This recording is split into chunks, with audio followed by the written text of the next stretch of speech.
9 to 15 regulars that'll be there, but if I look at my statistics afterward, I can have anywhere from 70 to 120 people visiting at some time during the session. Okay. That's the way it works. All right.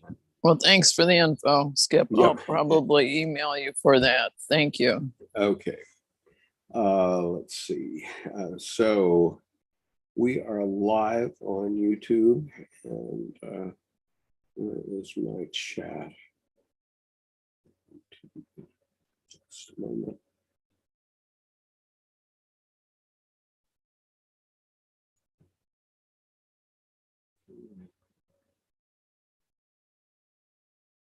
That's the chat window, apparently.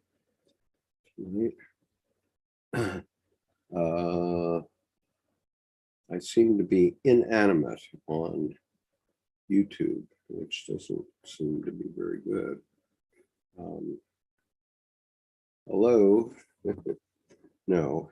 Okay, I'm going to do here. Is anybody seeing me move on YouTube?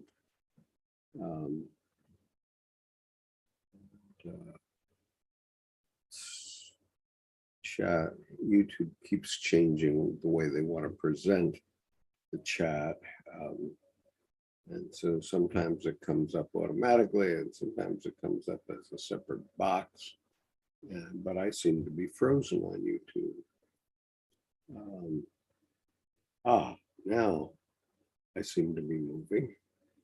I don't know what people are seeing on YouTube, but at least it seems to be connected. So that's a good sign. And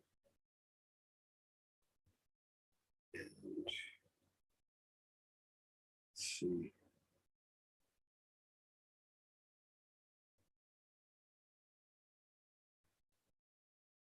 What's going on here?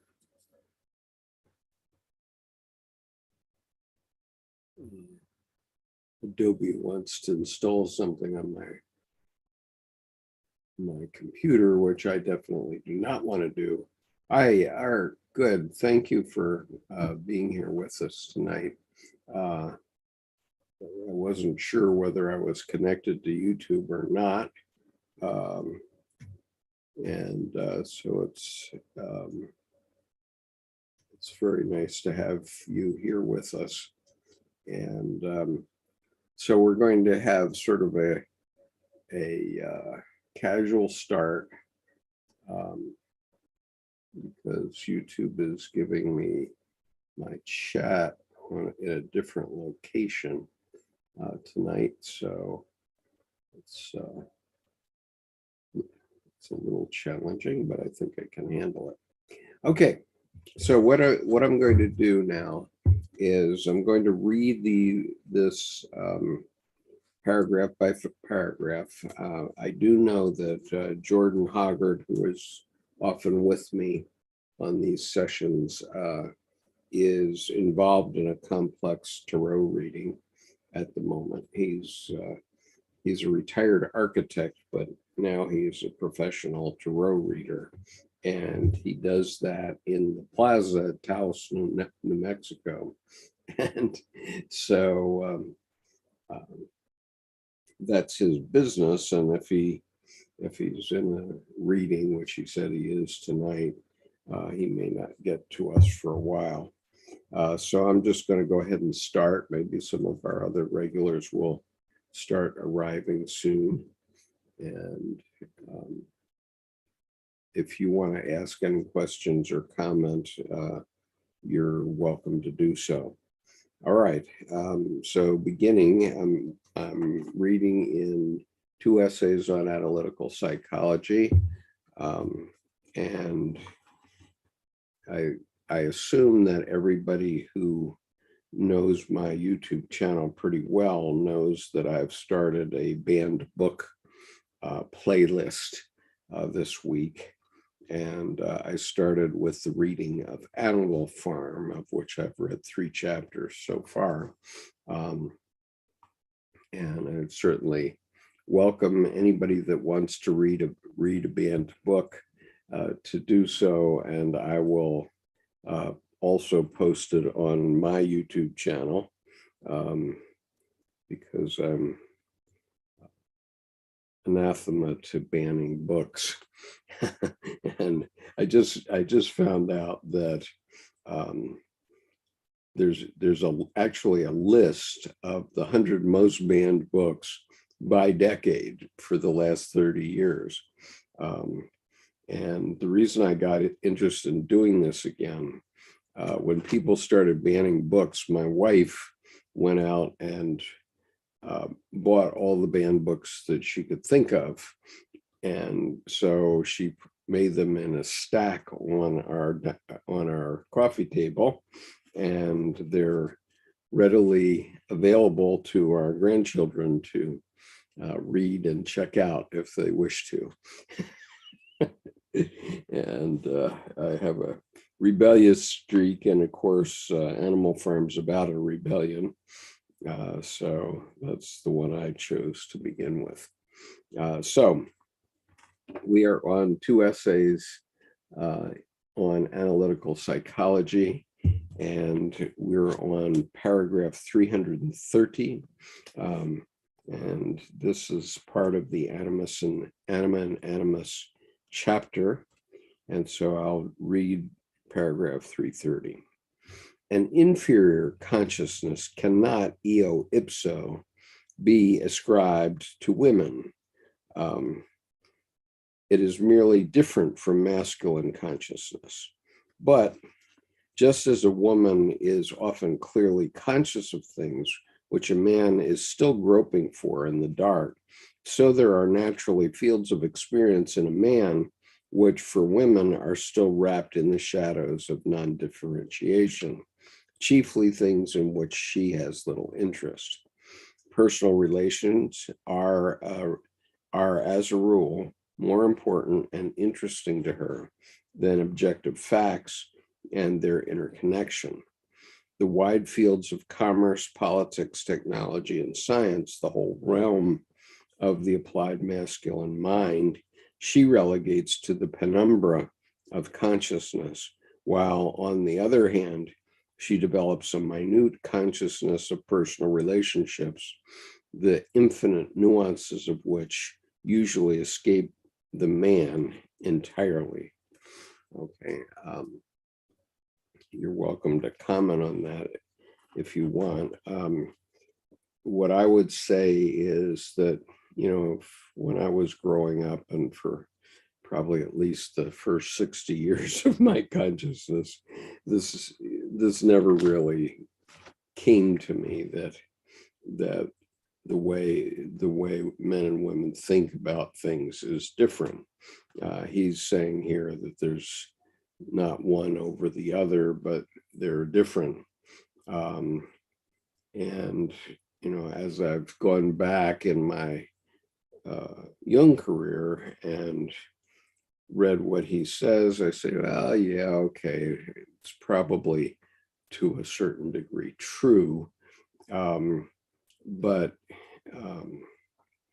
it doesn't mean that people are necessarily guided by, certainly not by gender.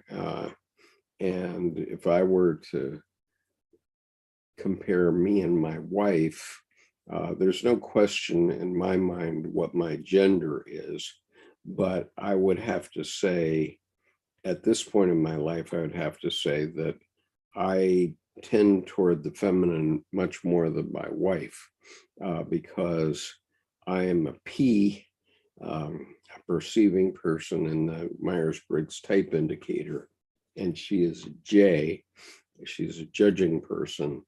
And so she gets quite uptight about things. Well, I just say, hey, I'm not worried about it, come on.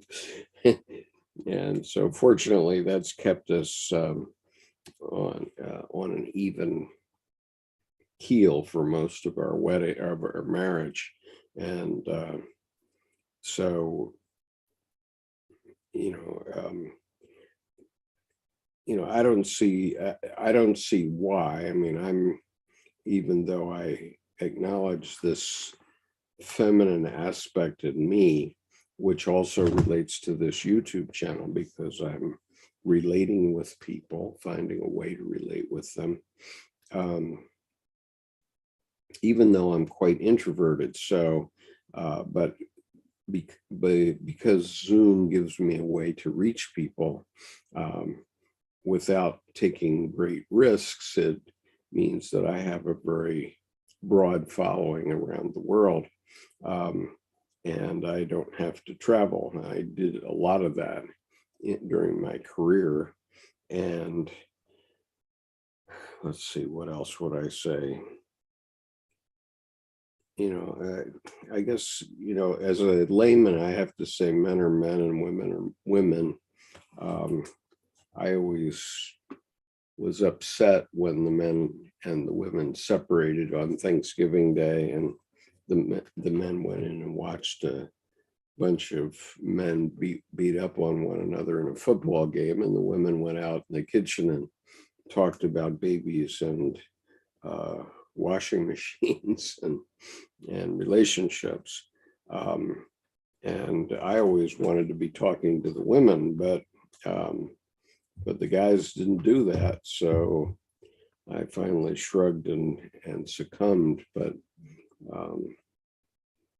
anyway, I guess that's what it's about. Now, I do think that Jung was what we used to call an MCP, a male chauvinist pig, because of the times that he was living his main career. I mean, he was 50 years old in 1925. So, and most of his writings came, let's see, 25, after 1940, basically during the world wars. Jung did a lot of writing, a lot of self-experimentation, and he didn't really even get started in that until he was 30s, in his 30s. Let's see, I guess he was 37 when he began to work on the Red Book. And that is the beginning of most of his work. We're working here with volume 7, most of which was written 1919 or earlier. So some of his ideas at that time, 100 years ago, are somewhat obsolete now in our modern world. If you're on YouTube and you have questions or comments, don't hesitate to send them in on the chat. I will be monitoring the chat, and I hope Jordan will join us in a while, and some of the other guys, but maybe they won't. So, paragraph 331. We must therefore expect the unconscious of woman to show aspects essentially different from those found in man. If I were to attempt to put in a nutshell the difference between man and woman in this respect, i.e., what is it that characterizes the animus as opposed to the anima, I could only say, as the anima produces moods, so the animus produces opinions.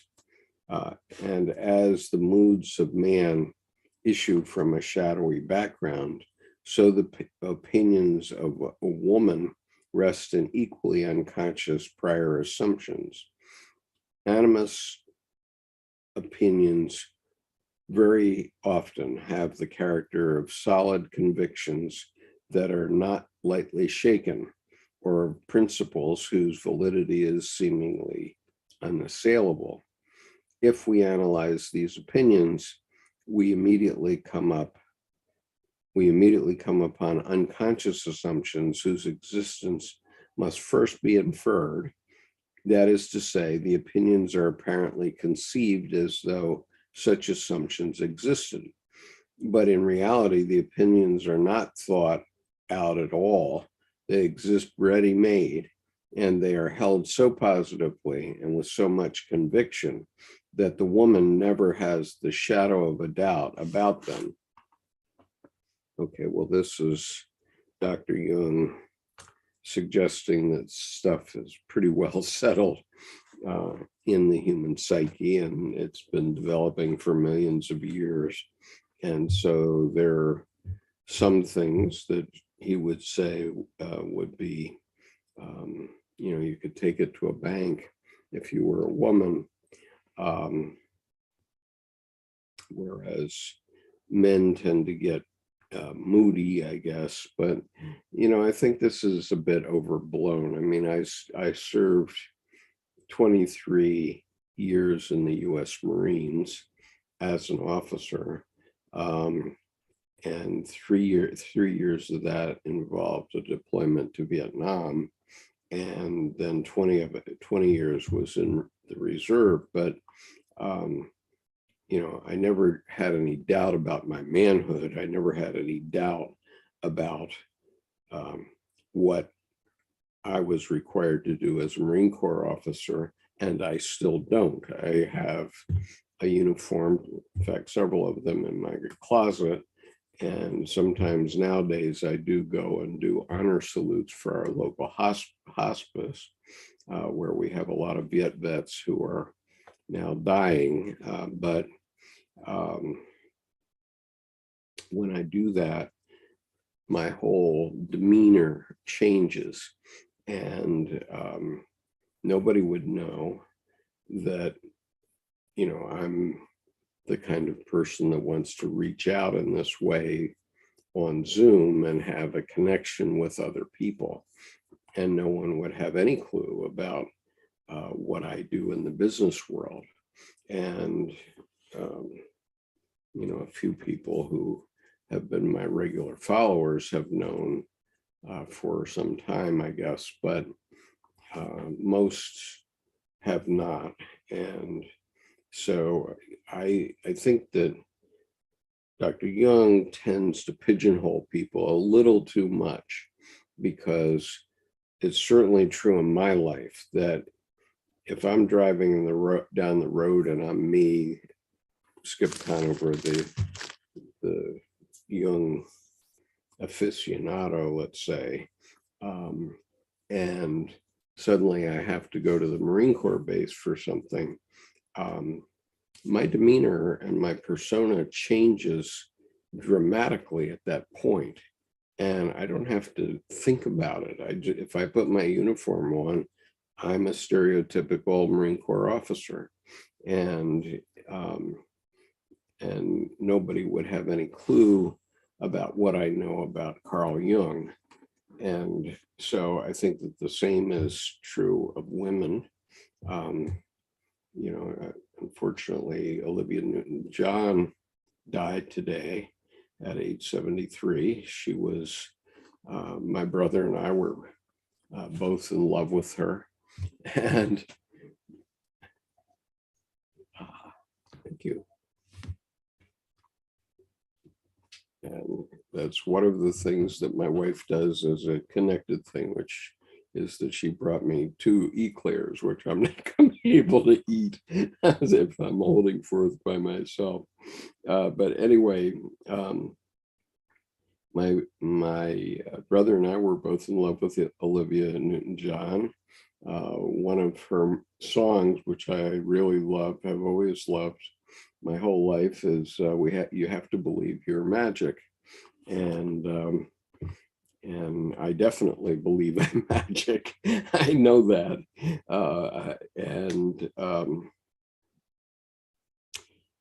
But none of us have any clue about what went on in Olivia Newton-John's head or her lifetime experience. We don't really have any of that experience. We don't know what she did. We know what's on celluloid, and we know the songs she sang, but we can't really say what personality type she was, whether she was a good person or a bad person. We just don't know.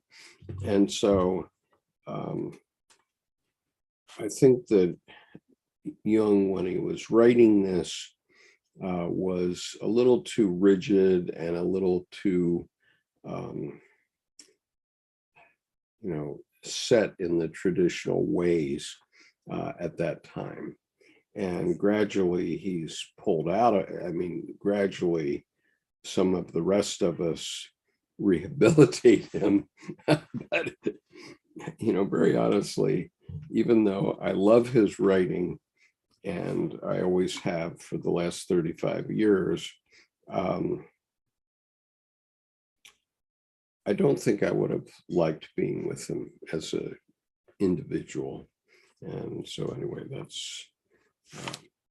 that's my thought on that.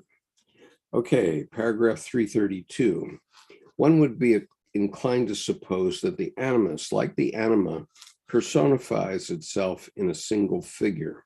But this, as experience shows, is truly only up to a point, because another factor unexpectedly makes its appearance, which brings about an essentially different situation from the existing in a man. The animus does not appear as one person, but as a plurality of persons.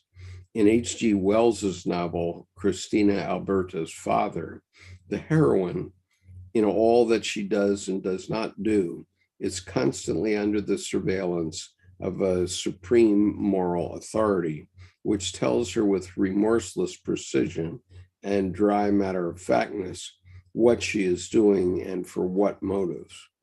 Wells calls this authority a court of conscience. This collection of condemnatory judges, a sort of college of preceptors, corresponds to a personification of the animus. The animus is rather like an assembly of fathers or dignitaries of some kind who lay down incontestable, rational, ex cathedra judgments. On closer examination, these exacting judgments turn out to be largely sayings and opinions scraped together more or less unconsciously from childhood on and compressed into a canon of average truth, justice, and reasonableness, a compendium of preconceptions which, whenever a conscious and competent judgment is lacking, as not infrequently happens, instantly obliges with an opinion. Sometimes these opinions take the form of so-called sound common sense. Sometimes they appear as principles, which are like a travesty of education. People have always done it like this, or everybody says it like that. Okay.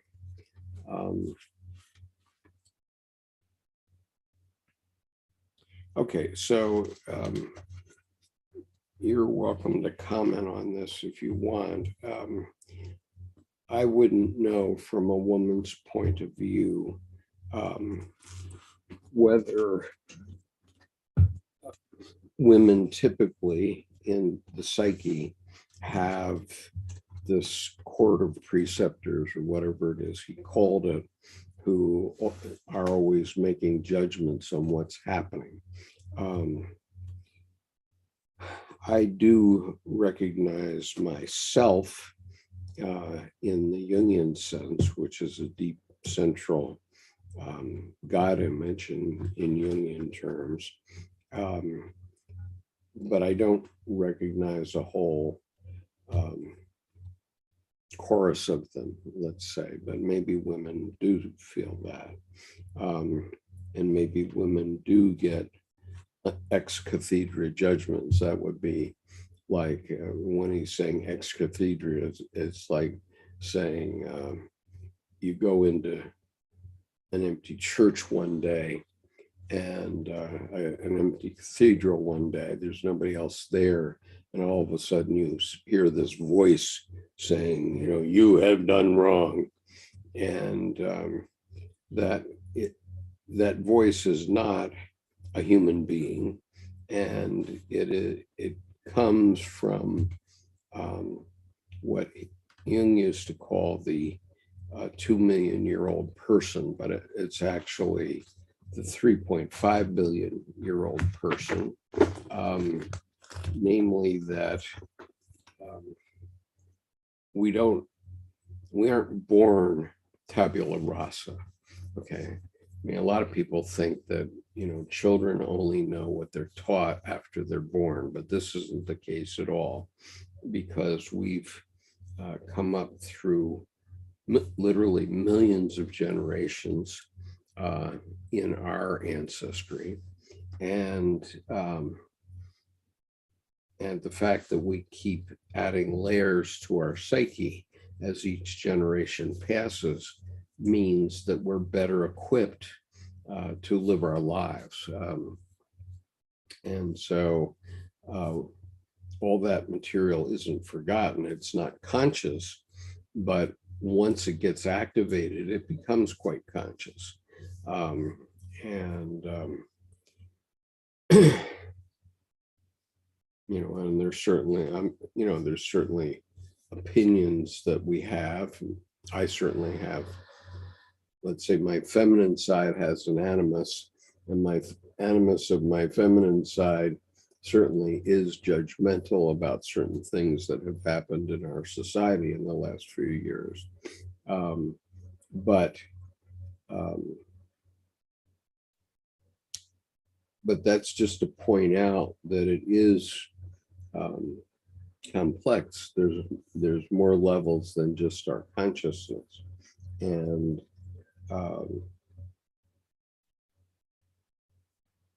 the fact that we have visions, what I often comment on is that I have a regular vision that, regular vision is a police car driving from right to left across in front of me with the word police. It's black and white.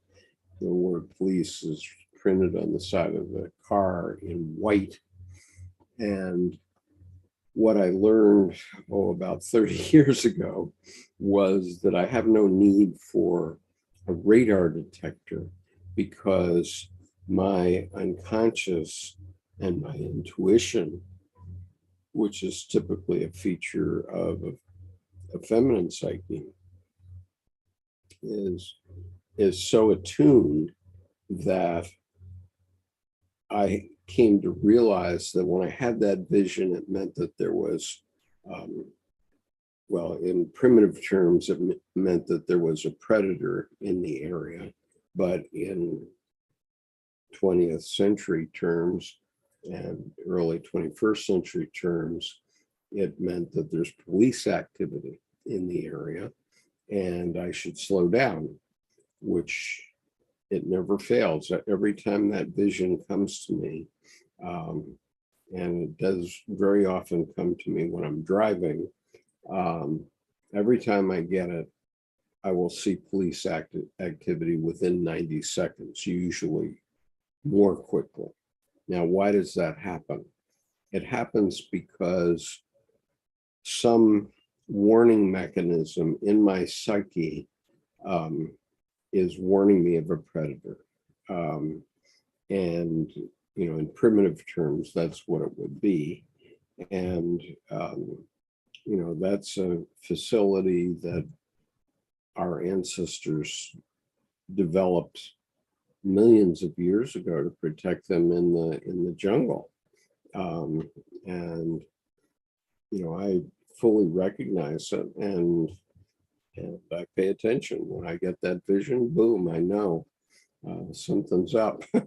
and sure enough, it doesn't mean that there's a speed trap necessarily. It might be an accident up ahead or something like that. But it's nothing mystical per se. It's only that maybe the oncoming traffic has changed its speed just a tiny bit.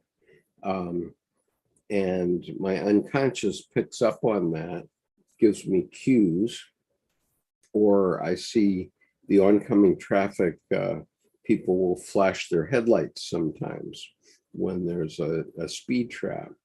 These are just normal cues that we get, but when we're driving down the road, we're not consciously thinking about, Jesus, there a police trap around the next curve. We don't do that. But somehow our unconscious, at least my unconscious, can pick up on those very, very subtle cues and deliver that vision to me. And when that vision is delivered to me, I know that there's going to be a police trap, a speed trap, or there's going to be some other police activity. And so I always slow down because often I'm going a little bit too fast, not much, but that's the way our psyche works. And if that's if that's the animus, it's an animus opinion of my my psyche, my feminine side, and that's where it's coming from.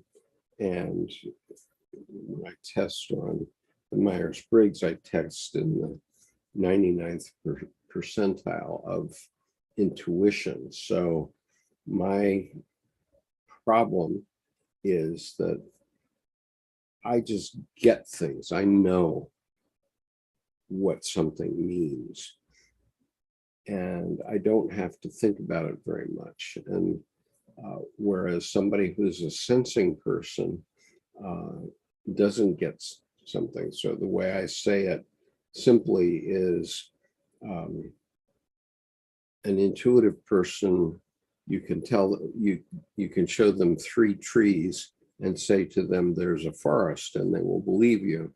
But if you talk to a sensing person, you can show them 1,000 trees and they won't believe there's a forest. And that's just a difference in personality and how people take in information. And so my affliction is that I have blinders on and I cannot understand what somebody who's listening to me cannot understand. Okay, I will know something very deeply, as Dr. Jung did, but others may not get it because they're a different personality type. And intuition, unusual in the way that intuition is more common in women than in men. And so that's definitely a feminine aspect of my personality. Carlos, nice to see you. Good to see you. How's school going? I hope good. Carlos has been a member of our advanced reading group in the past, although he decided to go to podiatry school. So he's quite busy with his medicine, I presume, right now. But nice to see you here tonight. Okay. All right. So Skip, may I yes. say something? Yeah, sure. Yes, I'm a 66-year-old female retired from aviation, very much a man's world. And I'm wondering how you see your example as judgment, your intuition of the police car right to left. It feels like, yes, an intuitive hit on something that's changed in your environment. But did I hear you wrong, or were you saying that was your animus with judgment? Yeah, that's a very, it's something I learned over time. It took me maybe 5 to 10 years to work this out from the time I first started to recognize it and see it happening. And so it's not the intuition that's relevant there. It's the judgment, the judging. Okay. And so as a perceiving person, and I'm very far out of the perceiving scale too, I wouldn't necessarily pay much attention to something like that, to a vision that flies by me in my unconscious because, people ask me, do you ever meditate? And I say, well, I'm always meditating. That's, and that's the famous answer of lamas in Tibet. They're always meditating, and I'm always meditating, and I'm always thinking about things that are unconscious to most people, probably, and they're not readily present for most people. Certainly nobody sees my vision of the police car, and although you may have other things that you see, or for me, it happens very often that something comes up in a discussion, and I've seen a lot of movies, and so suddenly, boom, I'll have a movie scene flash into my mind, complete with dialogue, and I'll remember the entire dialogue,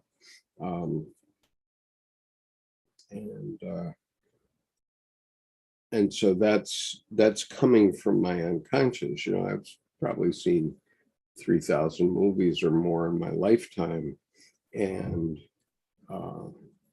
boom, something will happen. I'll think, wow, that's just like such and such movie, and I don't consciously think about this, but obviously I know how the quote unquote hero or heroine of the movie reacted in this situation, and so it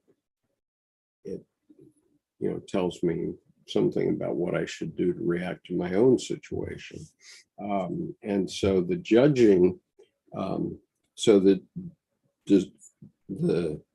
judging is coming from an animus side in terms of what Jung is talking about here. It's coming from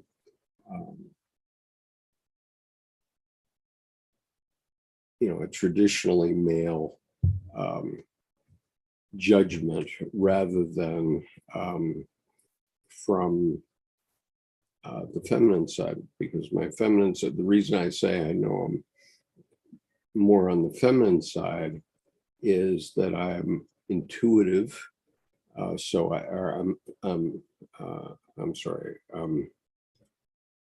introverted, so I tend to let other people run the show, and I'm very heavily intuitive, and I'm perceiving. So I just let the show go on for a period of time, and then I may come in. And so, that works for me in a variety of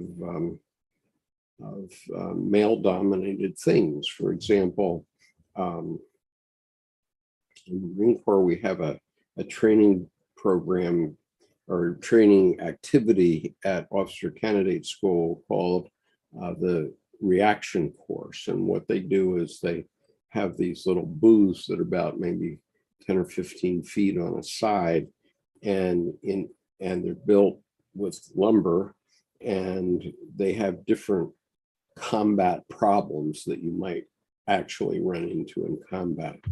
And so you run through it twice in OCS. The first time, each person gets assigned one problem, and you're the boss through the problem.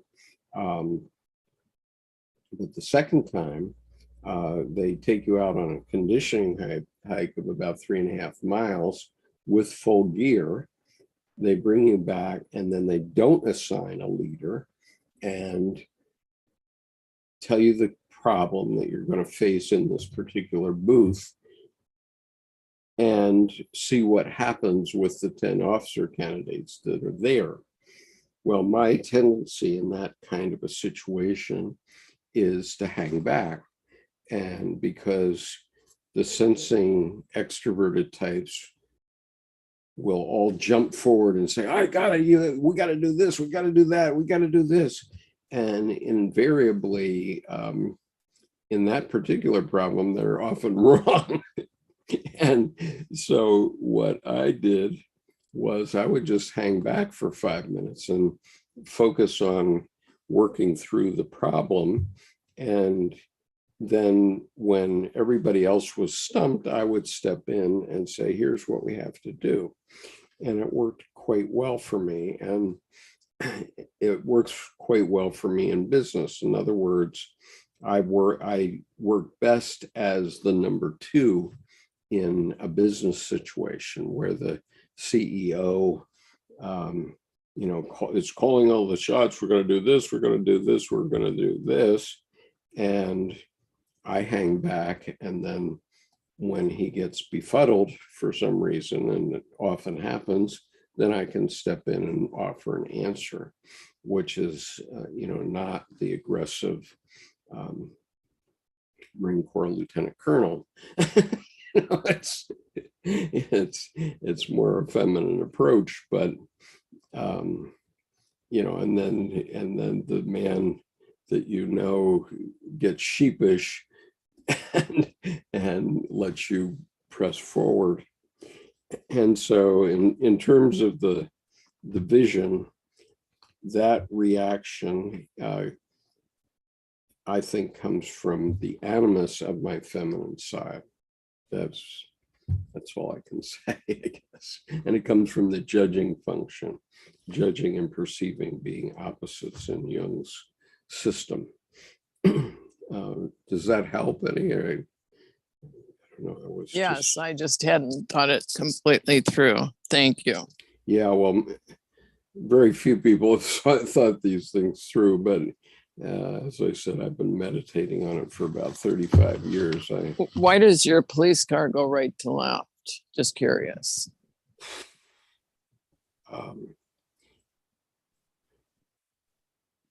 It goes from the left brain to the right brain, I guess. Okay. Okay. And, I'm freebooting here. I don't know, but, I can't say for certain, but, it's something that we could all meditate on and think about, how do these things come up? How do visions come to you? I do believe that people have visions every day. They just aren't paying attention to them. But, you're walking down the street and something will happen, whatever it is, and immediately, boom, you'll think of a popular song, or you'll think of a movie, or you'll think of a person, and that's what we're talking about. The psyche is speaking to you at that time and telling you something that your 2 million year old person, your 3.5 billion year old person thinks you need to know. Okay. Just as primitive psyches knew that there was a predator present, for example. And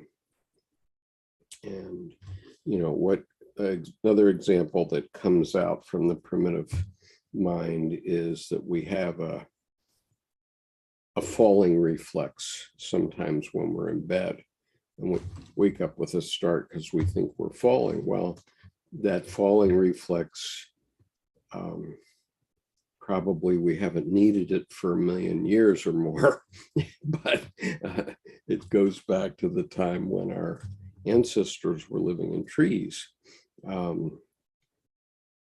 And so that falling reflex kept them in the tree instead of falling down where the predator was. And so all these things are deep, deep inside us, and our ancestry, every one of us, okay, every human being has ancestors who every single one of them has done two things for sure correctly. They survived until they reproduced. They survived until they reproduced. And so that can be said about every one of your millions of ancestors going back to single-celled organisms. Okay. And that's what Jung was talking about. Okay, he was talking about, and that's what Carl Jung depth psychology reading group means. We're talking about what's in depth in the psyche that isn't just superficial, as as Freud's approach is rather superficial. And, our lives are pretty complex. I mean, we've got stuff going on the current events right now that, if I started talking about them, everybody would be thinking about all sorts of things that probably are anyway, if you've heard the news. And, your psyche is just going wild with stuff like that. And, it's not bad to know what's going on and meditate on it in a certain way.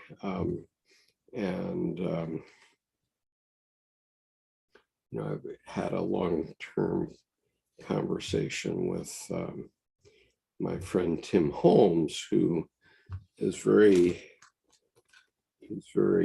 anxious because he has a feminine side too, but he doesn't have any experience with the military. And he's very worried about whether the U.S. military will take over the government. And the answer to that is definitely they won't. And he's worried about artificial intelligence taking over the world and taking control of our lives. And the answer is that they won't. And they can't actually. But it requires thinking through it, meditating upon it, to know that that's impossible. I'll just give you an example in the artificial intelligence thing. Artificial intelligence is dependent upon zeros and ones. Okay, it's a computer like any other computer, and anything that's in the logos is dead. Okay, it's dead, and you can program into it all kinds of stuff, but in the end, a human is always going to beat him out, because a human is analog, while a digital device has to be digital. Okay, it has to be logos, and we're not logos. We don't live in the logos. If you look around your room, everything in your room, except for yourself, other human beings, and potted plants and pets, everything that's not alive is logos. It's dead. It's not a living thing. Okay. It provides the skeleton upon which we live our lives. Okay. And so that skeleton is civilization, which we built up over many, many years. And but civilization, I'll give you an example. When Notre Dame burned, Notre Dame is a tremendous symbol of human civilization over the last 1,000 years.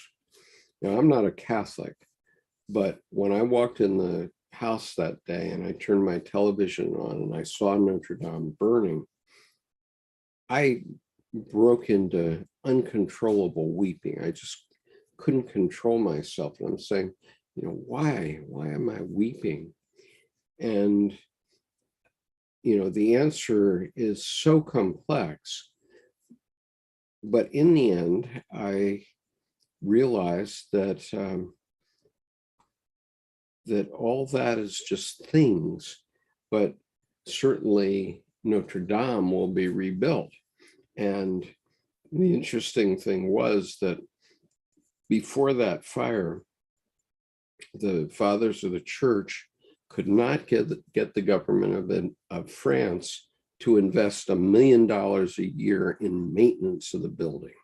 They couldn't get $1 million a year in maintenance of the building. And that was all based on logos, on budgeting, on this and that, and oh geez, we can't do it for the church because of this other group being angry and that sort of stuff.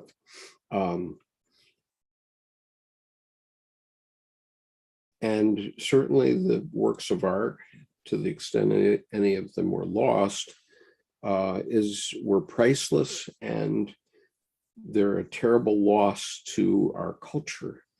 But now the government of France is only too happy to invest $1 billion in rebuilding Notre Dame. Why? Because it's one of the main tourist generators of their economy. and boom, they suddenly realized that. And so the point is that was a living reaction. That's a living reaction where people, even if they weren't Catholic, recognize that it's absolutely important that Notre Dame be rebuilt and that artists produce other masterpieces to be housed in Notre Dame. And, lots of things have come and gone in the history of mankind. And so maybe some priceless works of art are lost, but, there'll be more. And 1,000 years from now, those will be priceless. And so we just have to understand that these things are so deeply ingrained within us. And what's the layering? What's the psychic layering of that? Well, the traditional time to build a cathedral is 100 years. And so the people that started cathedrals in Europe, going back 1,000 years, never saw them finished. And yet they were committed to doing what they could to build it up. And, if we're part of one of the Abrahamic religions, whatever it is, we're affected by that somehow. Okay. And we're affected by things like things that we don't even know we're affected by, like traditions in the Bible. What most Westerners don't know is that in Islam, a good third of the Quran is all about the Christian story, actually, and certainly about the Old Testament story. So all the people of the Old Testament are part of Islam, up through and including Jesus Christ, who is in,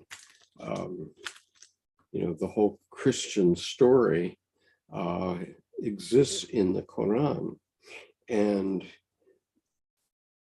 what all Muslims turn to and pray toward 5 times a day, every day, is a well that was given to Hagar that saved her life. Now, what's Hagar's story? Well, Hagar was the slave of Abraham and Sarah. And when Sarah was barren, Hagar was called upon to deliver a baby for Abraham, which she did. And that baby was Ishmael. And then, by some miracle, Sarah then was no longer barren for some reason. And then she had a baby too, and that baby was Isaac. But Isaac was not Abraham's first son. He was his second son. But Abraham and Sarah chased Hagar and Ishmael out into the desert.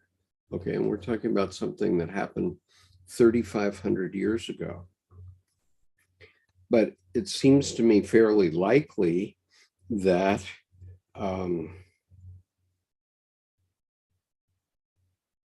the child that Abraham did not sacrifice and chose a goat instead was actually Ishmael. It was actually his first son, not Isaac. But revisionist history being what it was. So anyway, almost everything that Westerners know about Islam relates to that. and everything about the Hajj is a reliving by Muslims of the story of Hagar and her travel and the things that happened to her during her travel to get to Mecca. And so it so happened that I did a lot of travel in the Middle East and back in years gone by, especially in Saudi Arabia. And I said, well, what's in Mecca? And they said, it's a well. And what is the well? It's the well that God gave Sarah, or gave Hagar, that saved her life at that time when she was chased out into the desert by Abraham and Sarah. And that's what the Hajj is about. And Eid al-Adha, which occurs 8 weeks after the end of Ramadan every year, is a celebration of the end of human sacrifice, which literally is the end, is the decision by Abraham not to sacrifice his son. And so Eid al-Adha is the celebration that Abraham did not sacrifice Ishmael. And I have a very prominent rabbi who was a classmate of mine in college and a fraternity brother. And he says, oh, yes, it's definitely true that the story of Abraham choosing not to sacrifice his son and sacrificing a goat instead was the end of human sacrifice in the West, at least. Okay, I mean, that's not really true because we still sacrifice our children, but we don't call it that anymore. We call it deployments and things like that. I don't know, I got going on a toot just now, so I apologize for that. So anyway, paragraph 333. It goes without saying that the anima is just as often projected as the animus is just as often projected as the anima. The men who are particularly suited to these projections are either walking replicas of God himself or know all about everything, or else they are misunderstood word addicts with a vast and windy vocabulary. Present company admitted, okay, at their command, who translate common or garden reality into the terminology of the sublime. It would be insufficient to characterize the animus merely as a conservative collective conscience. He is also a neologist who, in flagrant contradiction to his correct opinions, has an extraordinary weakness for difficult and unfamiliar words, which act as a pleasant substitute for the odious task of reflection. Well, I've done a lot of both. A lot of odious reflection, as well as obviously I can hold forth if I get going on a toot. So any comments? I'm not seeing anything from the YouTube audience, so I assume we're cooking along all right. Paragraph 334. Like the anima, the animus is a jealous lover. He is an adept at putting in place of the real man an opinion about him, the exceedingly disputable grounds for which are never submitted to criticism. Animus opinions are invariably collective and they override individuals and individual judgments in exactly the same way as the anima thrusts her emotional anticipations and projections between man and wife. If the woman happens to be pretty, these animus opinions have for the man something rather touching and childlike about them, which makes him adopt a benevolent, fatherly, professional manner. But if the woman does not stir his sentimental side, and confidence is expected of her rather than appealing helplessness and stupidity, then her animus opinions irritate the man to death, chiefly because they are based on nothing but opinion for opinion's sake, and everybody has a right to his own opinions. Men can be pretty venomous here, for it is an inescapable fact that the animus always plays up the anima, and vice versa, of course, so that all further discussion becomes pointless. So it could be that everyone is quiet tonight because they feel that further discussion is pointless. That could well be.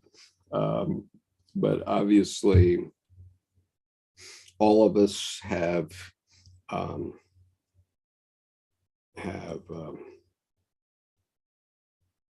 projected whatever we've projected on our former president, as an example, for better or for worse. And that's something upon which we must reflect. And obviously, among women, the patrimony or patriarchy often takes heavies from women, especially if they think they're in a group of a lot of women, then they'll feel safe in attacking the patriarchy.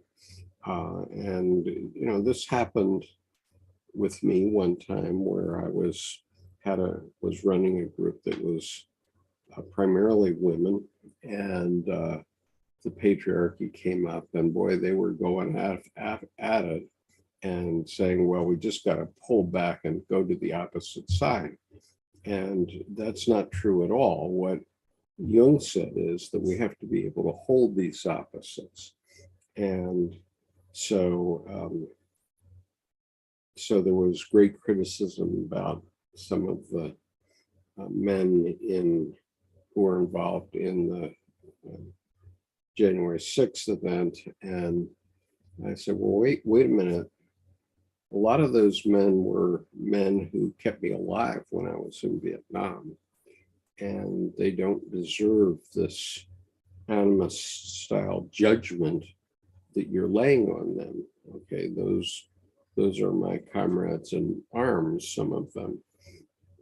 I remember particularly one man who had been a former Marine, and he didn't know what he was doing on January 6th. That was very clear from the video that we saw of him. But at the same time, he had been my comrade in arms in my generation, and I have to hold the opposites together and remember that those men were my comrades. They weren't necessarily hateful, and they aren't normally necessarily hateful. And we don't know enough about what drew them to that point. I don't doubt and dispute that there were bad actors that were involved in getting the January 6th event going and in getting it all hyped up. But, I would say that probably 85–90% of the people that were there were not part of that and were just hyped up. And that isn't the way they thought they should live in their lives. So anyway, I'll leave it at that for now.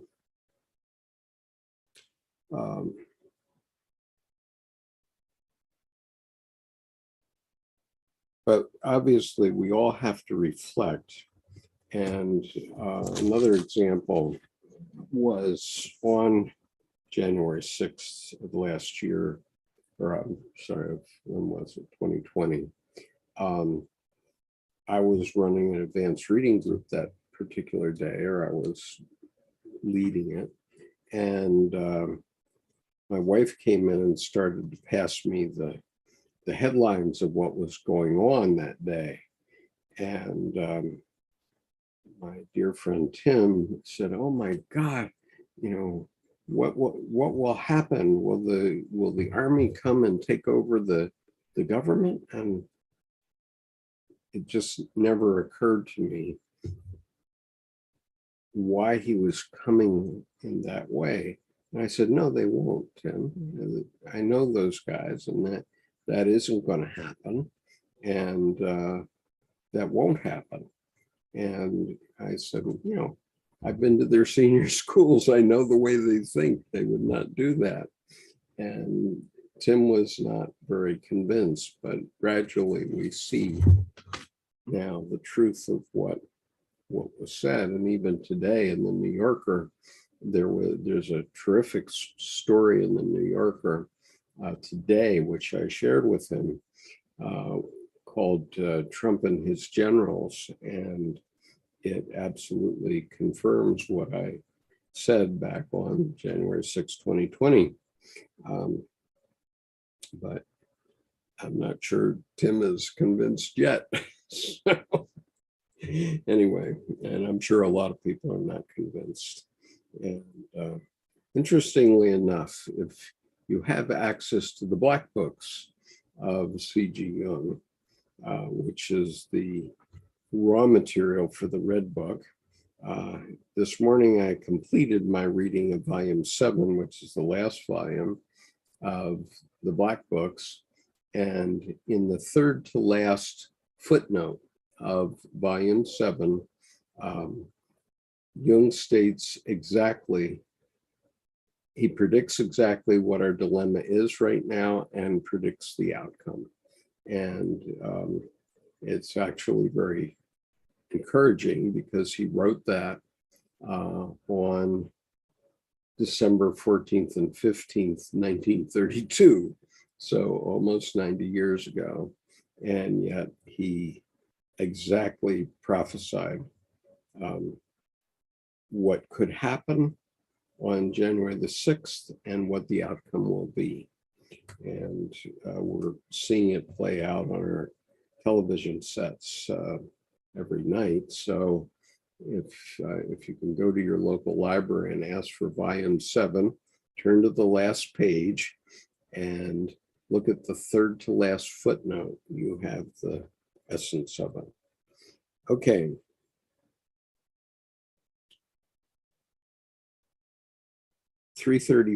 Paragraph 334. Like the anima, the animus is a jealous. Did I read that already?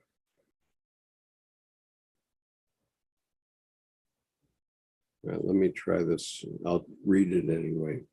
Like the anima, the animus is a jealous lover. He is an adept at putting in place of the real man an opinion about him, the exceedingly disputable grounds for which are never submitted to criticism.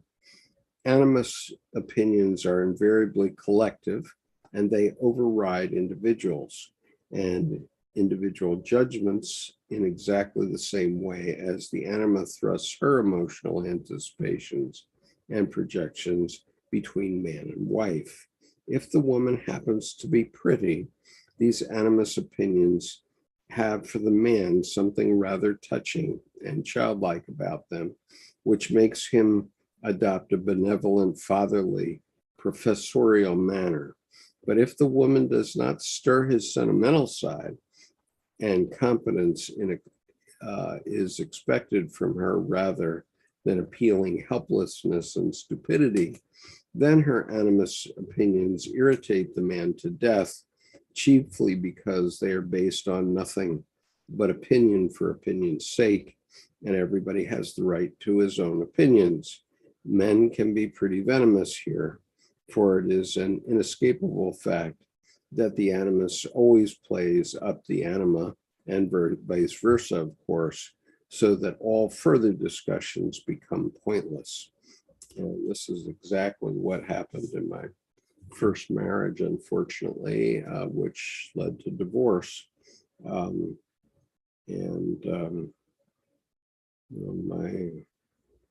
My wife and I were traveling parallel paths for 17 years, including having 3 daughters. But in the end, I guess my feminine side was too wounded by her judgmental behavior toward me. And I finally said, no, I'm going. And that was the end of it. So paragraph 335. Now I do have 4 more pages here, so I think I'm going to sort of speed through it in the hope that we can finish it in tonight's session. In intellectual women, the animus encourages a critical disputationness and would be highbrowism, which, however, consists of essentially in harping on some irrelevant weak point and nonsensically making it the main one, or a perfectly lucid discussion gets tangled up in the most maddening way through the introduction of quite different and, if possible, perverse point of view. Without knowing it, such women are solely intent upon exasperating the man and are, in consequence, the more completely at the mercy of the animus. Unfortunately, I am always right. One of these creatures once confessed to me. Yeah, right. And this was fundamentally my problem. So I was married to one woman for 17 years, and I've been married or with my current wife for 37 years now. Paragraph 336. However, all these traits, as familiar as they are unsavory, are simply and solely due to the extroversion of the animus. The animus does not belong to the function of conscious relationship. This function is rather to facilitate relations with the unconscious.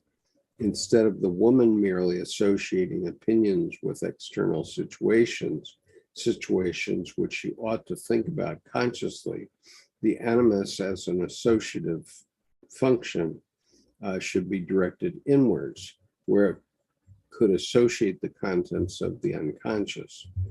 The technique of coming to terms with the animus is the same in principle as in the case of the anima. Only here, the woman must learn to criticize and hold her opinions at a distance, not in order to repress them, but by investigating their origins to penetrate more deeply into the background, where she will then discover the primordial images, just as the man does in his dealings with the anima. The animus is the deposit, as it were, of the woman's ancestral experiences of man, and not only that he is also a creative and procreative being, not in the sense of masculine creativity, but in the sense that he brings forth something we might call the spermatic word. Just as a man brings forth his work as a complete creation out of his inner feminine nature, so the inner masculine side of a woman brings forth creative seeds which have the power to fertilize the feminine side of the man. This would be the femme inspiratrice, who, if falsely cultivated,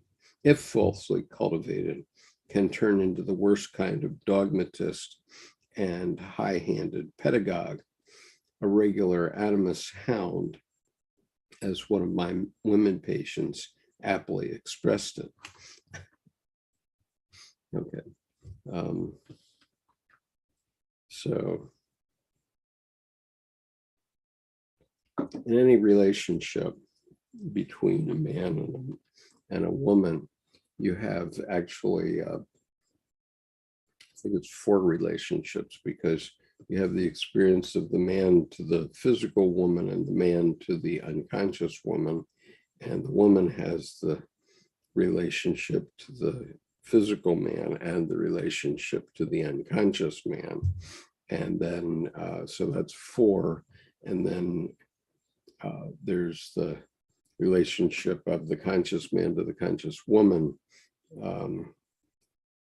I guess I got that before, but there's also the relationship of the woman's unconscious with the man's unconscious. And so it gets quite complicated in discussing, I guess, marital affairs in the psychotherapy room, because the psychotherapist has to figure out which of these relationships he or she is dealing with. That can get pretty complicated. Okay, paragraph 337. A woman possessed by the animus is always in danger of losing her femininity, her adapted feminine persona, just as a man in like circumstances runs the risk of effeminacy. These psychic changes of sex are due entirely to the fact that a function which belongs inside has been turned outside. The reason for this perversion is clearly the failure to give adequate recognition to an inner world which stands autonomously opposed to the outer world and makes just as serious demands on our capacity for adaptation. And so, even though I say that I have a strong feminine side, as an example, I never had a doubt about my manhood. And, you know, obviously I survived for 23 years in a military service that's traditionally considered very manly and masculine, and yet, you know, it worked well for me. So you know, so you just have to know who you are, I guess, is the answer. Paragraph 338.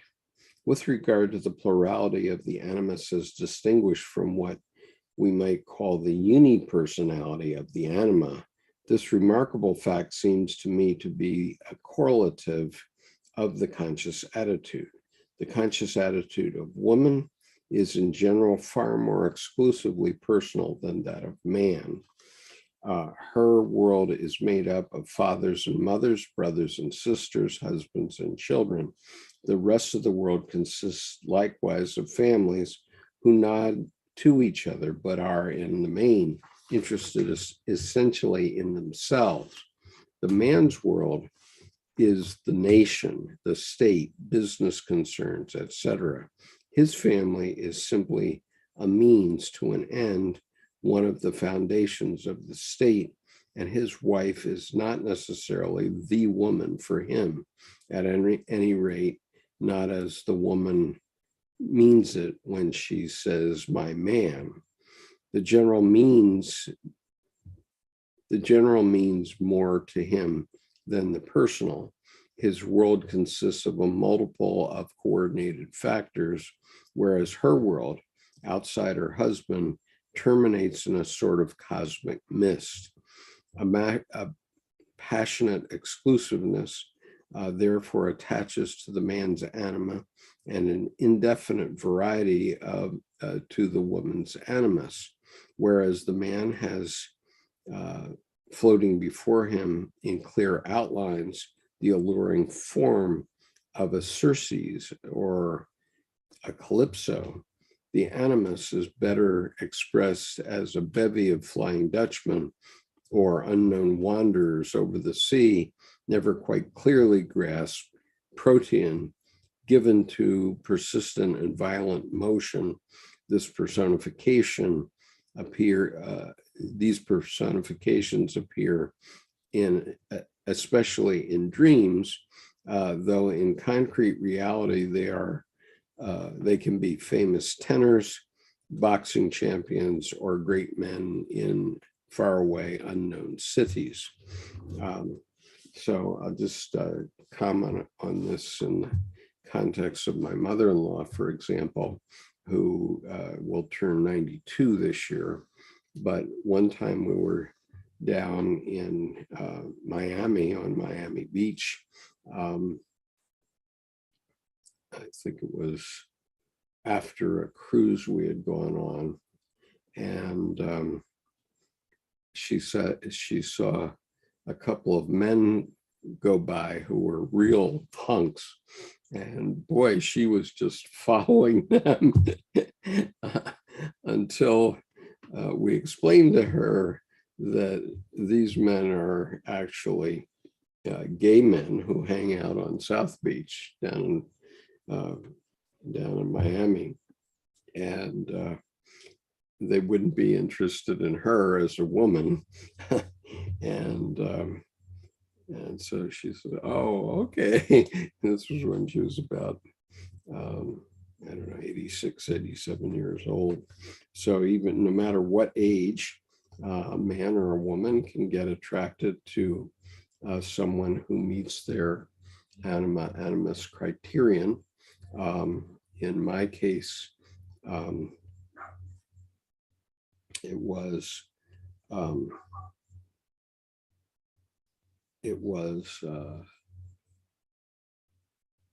my mother's, the format of my mother, especially her hair and her dark eyes, which told me that that was the woman for me. And in the case of both of my wives, that's what it was.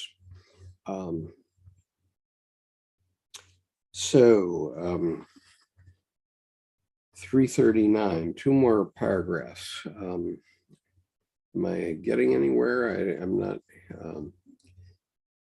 And Susan says, did you talk about the FBI raiding Trump's Mar-a-Lago home today? Well, I would say I talked about it at a distance. I didn't really say what it was, but obviously that's quite an important development. And I'm looking forward to hearing the development of the news about that afterward. Okay, so I'm going to read these last two paragraphs, though, of Anima and Animus, and then we can move on and see the 10 o'clock news. So, paragraph 339. These two crepuscular figures from the dark hinterland of the psyche, truly the semi-grotesque guardians of the threshold, to use the pompous jargon of theosophy, can assume an almost inexhaustible number of shapes, enough to fill whole volumes.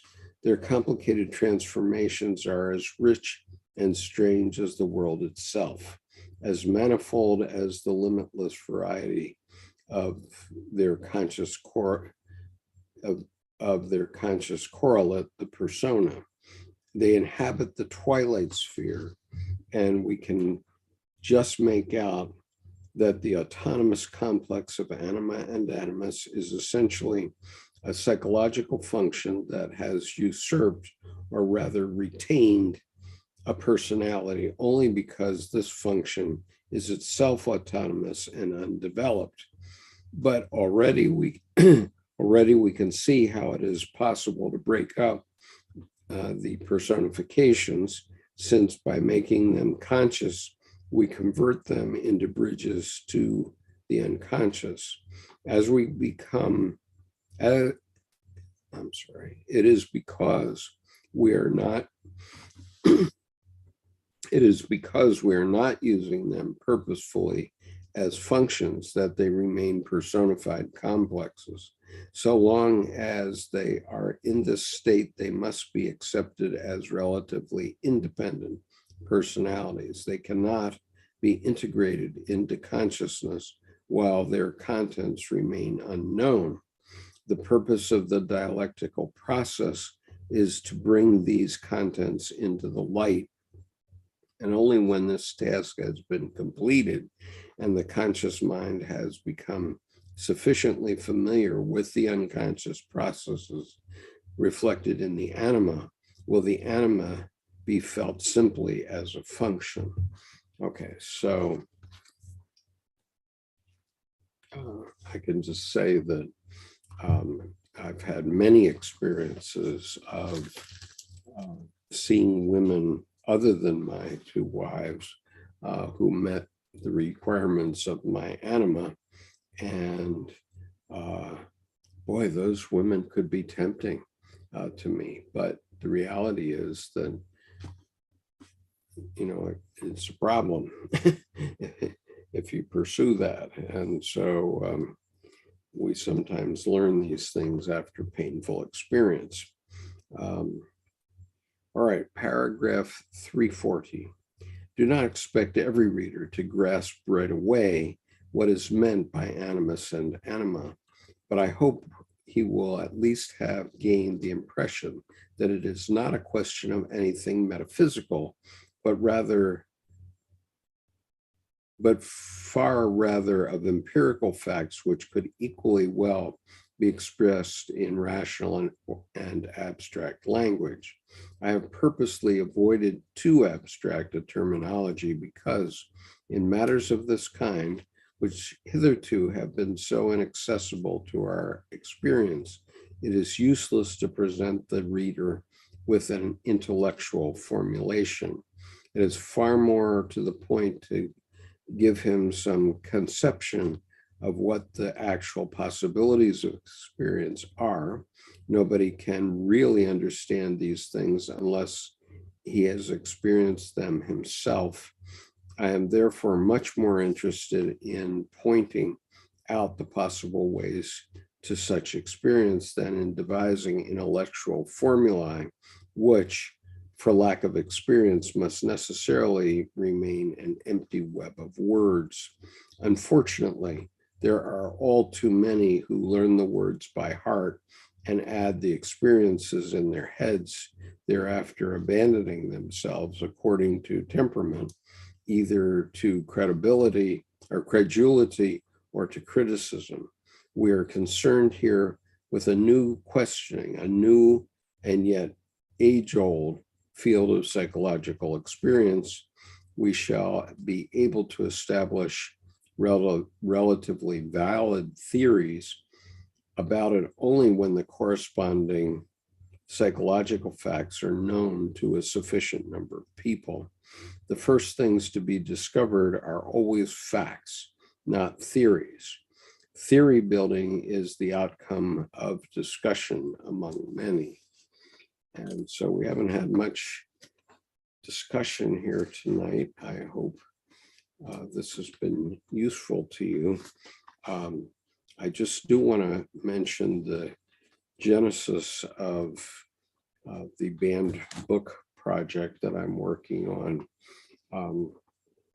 And it is that on Prime Video, on Amazon Prime Video, there's a movie that just has come up in my suggested list, but is actually a 2019 movie, quite well done, called Mr. Jones. And it will tell you absolutely, with no question whatsoever, why the Ukrainians will never succumb to the Russians, not until the last man is standing, and probably the last woman too, because in what happens in Mr. Jones, which is an event that took place in 1933, a young reporter went to Moscow to see why the numbers of Stalin's Russia didn't add up. And he kept hearing something about something called Stalin's gold, but he didn't know what that was, and there were no numbers associated with it, so he really couldn't figure it out. And so he decided to go to Russia. He did some investigation over a period of months, I think, and then came back and reported it in the West. And it was hushed up and it was covered up by the New York Times. And he was an Irishman, and he happened to know that William Randolph Hearst was vacationing in Ireland. And so he went to see him, and he got his story published that way. And it was quite a dramatic revelation. But you can very clearly see from this movie, because it really explains what the situation was 90 years ago, why the Russians don't understand why the Ukrainians want to fight them. They think, why wouldn't you want to be Russian? And why the Ukrainians will never give up. They will be like the Alamo. And so Putin can never win in Ukraine, in my opinion. And this movie tells you very clearly why. Now, it is R16 rated. There's some aspects of it that are difficult. And I'm not talking about profanity, nudity, etc., because those are in there, and that's probably some of the reasons why it's R16, but it's much deeper than that. And I urge everyone to go see this movie and recommend it to others. It so happened that Gareth Jones, who was the young reporter, ran into George Orwell on several occasions while he was going through this experience. And George Orwell was writing Animal Farm at the time. And so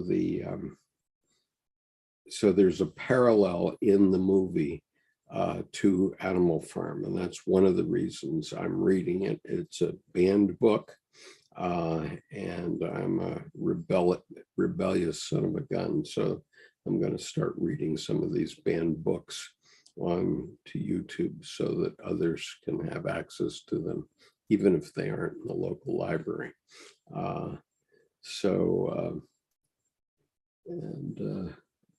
Kuth Karma says, I'm reading this book. Great. And if you get motivated to read a book, be a bookman reader in the sense of Fahrenheit 451,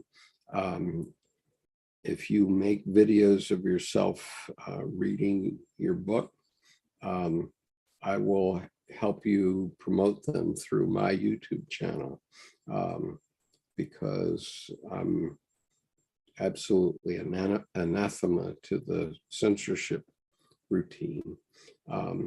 It doesn't mean that every spoken word should be allowed. I mean, and obviously words that cry fire in a crowded theater, it's been long accepted that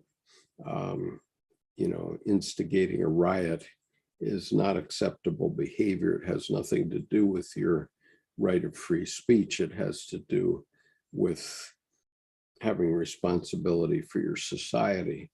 And so we have to learn how to be responsible people. And we've seen a lot of irresponsible people emerging in the U.S., and we have to turn the ship on that. All these parents who are going to their school board meetings and screaming about banning books, though, and banning a book like Animal Farm. Well, good luck to you, because there's your children are going to have access to it on YouTube if they want to. And if they find out that it's something their parents don't want them to read, I'm sure they'll find it. So anyway, I'm going to call it quits for tonight. I've had to do mostly a soliloquy tonight. And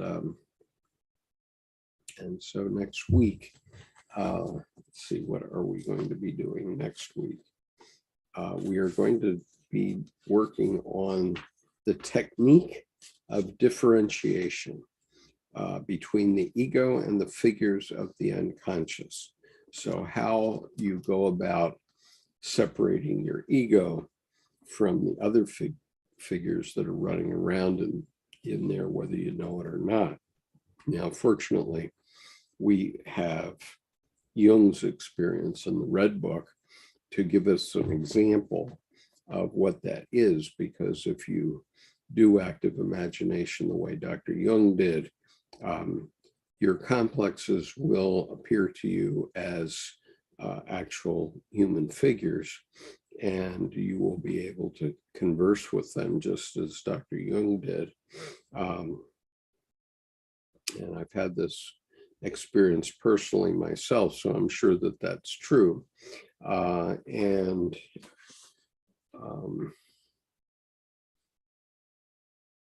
Anyway, I guess I've lost my train of thought, so it's probably time to call quits for tonight. But anyway, thank you for being here tonight, and I look forward to seeing you next week for the technique of differentiation, how you're going to recognize your ego from your complexes, and so on. So good night and see you next week. Bye-bye. Thanks for being here, Susan.